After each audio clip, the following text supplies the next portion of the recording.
More Scudder shenanigans. This time one of them went nuts and rewired everything on the ship, meaning that no one can touch anything until it's fixed because they don't know what the auto-destruct system is wired to. Cue Lister using one of the vending machines and accidentally activating it, because of course he does. That was a very dumb thing you just did there. I wasn't thinking. The only person who can override the auto-destruct is the captain. Dead. Or one of the senior officers. Dead. I suppose in many ways I should have updated the system, really. Long story short, Crichton comes up with the idea of taking the saved data on one of the senior officers that would have been used to create a hologram and putting it in Lister's brain. Meanwhile, Lister's mind will be saved on a mini cassette. I guess that says something about how little space is needed for it. Crichton, what's that for? It's a mental emetic. What? A mind enema. So we can flush out your brain. Lister starts to get cold feet with 30 seconds to spare, but Rimmer actually makes a good point. Absolute bottom line is that you'll have to spend the rest of your life as a mindless gibbering vegetable. But if the rest of your life's only going to be 30 seconds, what the hell? Seriously, he's not wrong.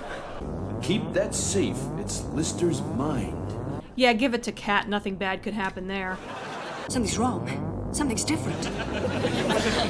Wait a minute, I never used to be a man. So despite the poor executive officer being really confused, it doesn't work at all.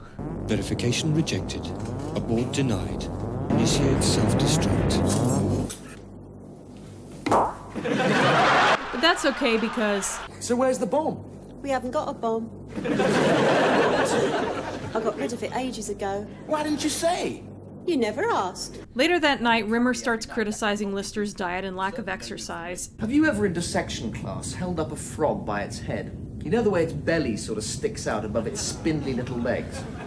Well, that's the picture I see when you get down from the bunk in the morning. Which leads to Rimmer's idea that they switch bodies with the promise that he'll work out and help Lister get in shape. It'll be like a 12,000-mile service for your body. Of course, Lister doesn't agree at first. How can I treat it any worse than you do? Oh, I'm sure you'll find a way. So Lister eventually agrees and the switch is made and hilarity ensues. No welching. Of course not. So naturally, the first thing Rimmer does is bathe. Incoming TMI in 3, 2... This hat is smacking stupid. I look like Captain Emerald. Meanwhile, the first thing Lister does is change his clothes. Brutal. Now Rimmer really looks like Chris Lowe. Or Rimmer's body does. Back to actual Rimmer. He chops off Lister's dreads and goes on a hedonistic binge. How's the diet going? I think I went temporarily insane. It was just too much. But he promises Lister he'll do better the next day. Also, apparently no one told Kat what was going on. Why do you want to look like that smeghead Rimmer for? Because... I suspect Rimmer's always wanted to do that. So later on, Lister makes Rimmer get on the scale. You put on 2 stone? For my fellow Americans, that's 28 pounds. No wonder he's freaking out. Also, it turns out that he was wearing a girdle. This is a hernia prevention belt. At this point, Lister wants his body back because Rimmer isn't keeping up his end of the deal, but Rimmer convinces Lister to give him one more chance. I promise. Take that girdle off. It doesn't suit me.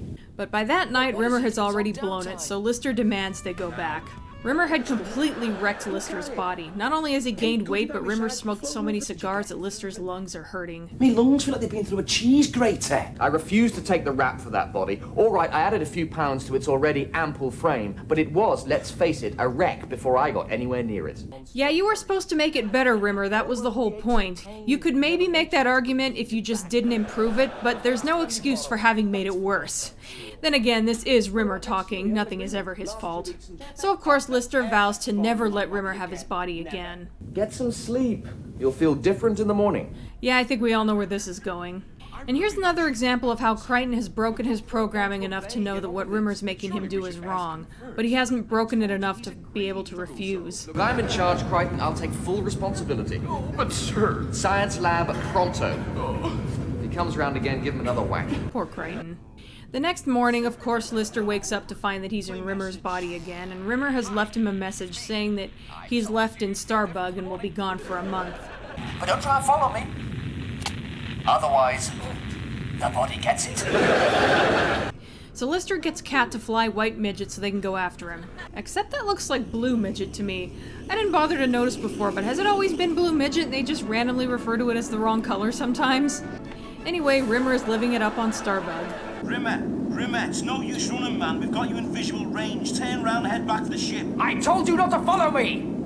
I have to say, the spaceship footage looks pretty cool in this scene. In any case, Lister decides to let Rimmer go because he's too afraid of his body getting damaged.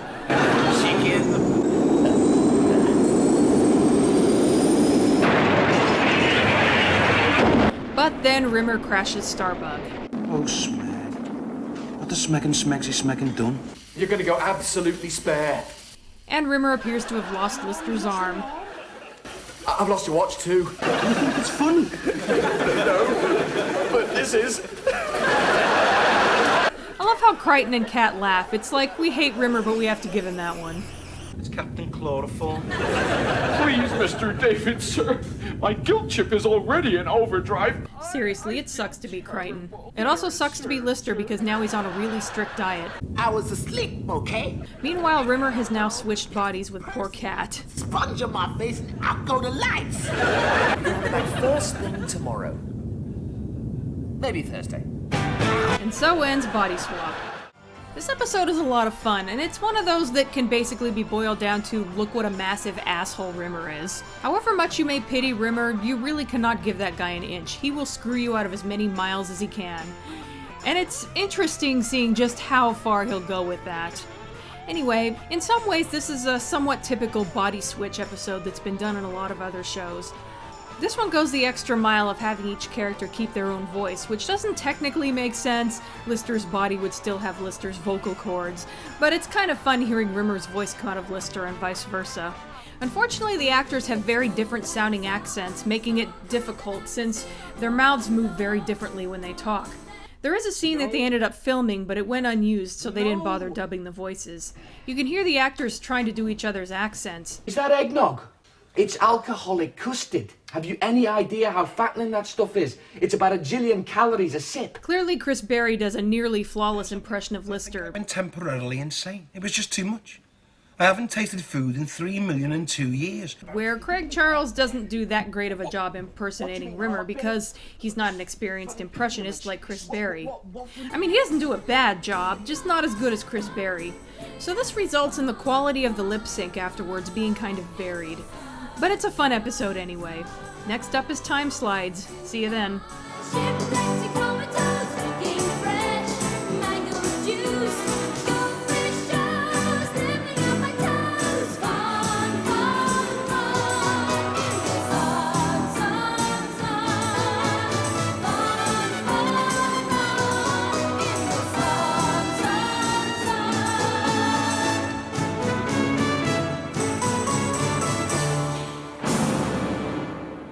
There are 3 realistic alternatives. 1, sit here and get blown up. 2, stand here and get blown up. 3, jump up and down, shout at me for not being able to think of anything, then get blown up.